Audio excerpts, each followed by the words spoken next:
नालायक। इमोशनल कहानी।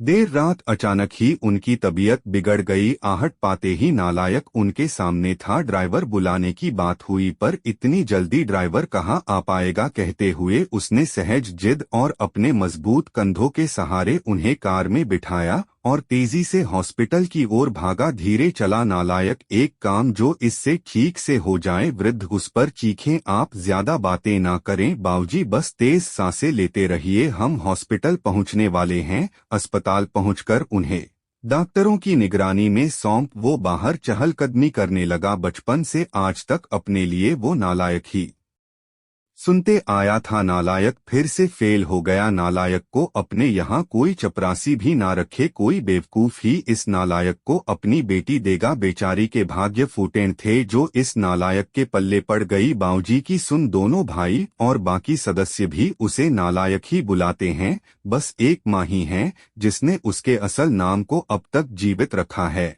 पर आज अगर उसके बाबूजी को कुछ हो गया तो शायद वे भी इस ख्याल के आते ही उसकी आंखें छलक गई और वो उनके लिए प्रार्थना में डूब गया। प्रार्थना में शक्ति थी या समस्या मामूली। डॉक्टरों ने वृद्ध को घर जाने की अनुमति दे दी। घर लौटकर उनके कमरे में छोड़ते हुए वृद्ध एक बार फिर चीखें, छोड़ नालायक, तुझे तो लगा होगा कि बूढ़ा अब लौटेगा ही नहीं। उदास वो उस कमरे से निकला तो वृद्धा से रहा नहीं गया। इतना सब तो करता है, बावजूद इसके आपके लिए वो नालायक ही है। इस बार वृद्ध ने आश्चर्य भरी नजरों से उनकी ओर देखा और फिर नजरें नीची करते हुए बोले, आप भी शायद मेरे शब्दों से ही धोखा खा गईं। अरे क्या कमी है आपके इस बेटे में? अपना परिवार, हम दोनों को घरमकान, पुश्तैनी, कारोबार, रिश्तेदार और रिश्तेदारी सब कुछ तो बखूबी संभाल रहा है, जबकि आपके दोनों लायक बेटे सिर्फ अपने बीवी और बच्चों को। इतना सब के बाद भी मैं इसे बेटा कह के नहीं बुला पाने का, गले से नहीं लगा पाने का दुख तो मुझे भी होता है,